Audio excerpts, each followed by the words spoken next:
વડાપ્રધાન નરેન્દ્ર મોદી ગુજરાતના મુખ્યમંત્રી હતા ત્યારે તેમણે ભરૂચ અને અંકલેશ્વરને ટ્વિન સિટી બનાવવાની જાહેરાત કરી હતી, પણ આ પ્રોજેક્ટ ચડી ગયો હોત તો 2011માં ભરૂચને મહાનગરપાલિકાનો દરજ્જો મળે તેવી પ્રબળ સંભાવના હતી. સદભાવના ઉપવાસ વેળા ભરૂચના હોસ્ટેલ ગ્રાઉન્ડ ખાતેથી હાલના વડાપ્રધાન નરેન્દ્ર મોદીએ ભરૂચ અને અંકલેશ્વર શહેર વિકાસ સત્તામંડળ બૌડાની જાહેરાત કરી હતી. રાજ્યમાં અનેક નગરપાલિકાઓને મહાનગરપાલિકાઓ બનાવી દેવામાં આવી છે.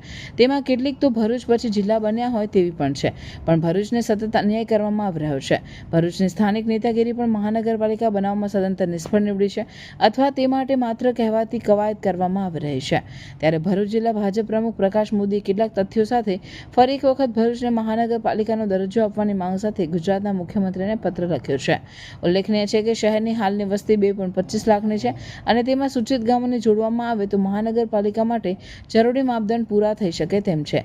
હવે જોવું રહ્યું કે નવનિયુક્ત ભાજપ જિલ્લા પ્રમુખની રજૂઆતને ક્યારે અને કેવો પ્રતિસાદ મળે છે, પણ આ માટેની પ્રમુખની કવાયત ખરેખર બિરદાવવા લાયક તો છે જ.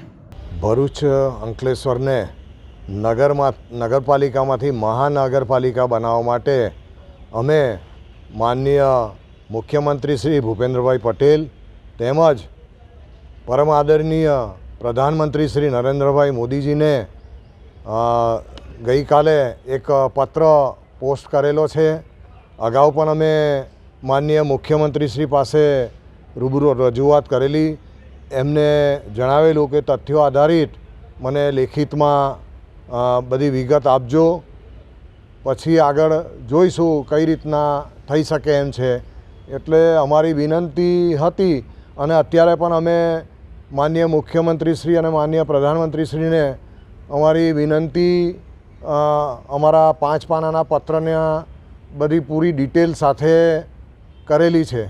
અત્યાર સુધી નહીં બનવાનું કારણ ચોક્કસ કહી નહીં શકું, પણ અહીંથી નગરપાલિકા માટે નગરપાલિકા તરફથી મહાનગરપાલિકા બનાવવા માટે ઠરાવ મોકલવો જોઈએ, એ લગભગ મોકલાયો નહીં હોય. એટલે હવે માનનીય મુખ્યમંત્રીશ્રીને રજૂઆત કરી છે મેં, અને ઉપરથી કદાચ અહીંયા આવે કે ભાઈ એવો ઠરાવ મોકલી આપો અને અહીંથી મોકલી આપવામાં આવે, અથવા અહીંથી લખીને પણ મોકલાય તો પણ આગળની કાર્યવાહી થઈ શકે એવું મારું માનવું છે.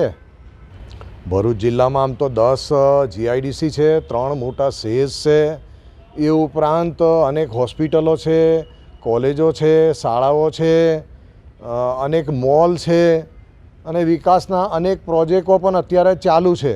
અહીંયા નજીકમાં DFCCLની જે ટ્રેનની, એ ઉપરાંત બુલેટ ટ્રેન, અહીં નજીકમાં એરપોર્ટ માટેનું પણ છે, માંડવા પાસે સેન્ટર, રેલવે સ્ટેશન અહીંયા નજીકમાં છે, નેશનલ હાઈવે અહીં નજીકમાં છે, કબીરવડ છે જે ઐતિહાસિક, એ ઉપરાંત અહીંયા ગુરુ નાનક દેવજી ભરૂચમાં આવેલા એ ઐતિહાસિક સ્થળ છે, જગતગુરુ શંકરાચાર્યજી અહીંયા પધારેલા એક એ છે,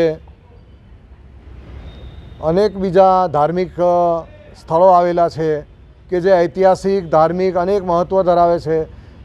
જે વિષ્ણુ ભગવાને વામન અવતાર ધારણ કરી અને બલિરાજા પાસે જે 3 ડગલા ભૂમિ માંગી હતી, એ યજ્ઞ સ્થળની ભૂમિ પણ અહીંયા ભરૂચ મુકામે દાંડિયા બજારમાં છે.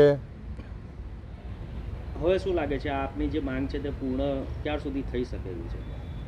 કેટલો સમય લાગશે એવું નિશ્ચિત નહીં કહી શકું, પરંતુ મને વિશ્વાસ છે કે નજીકના સમયમાં આ મારી માંગને માનનીય મુખ્યમંત્રી શ્રી, માનનીય પ્રધાનમંત્રી શ્રી આને મંજૂરીની મહોર મારશે.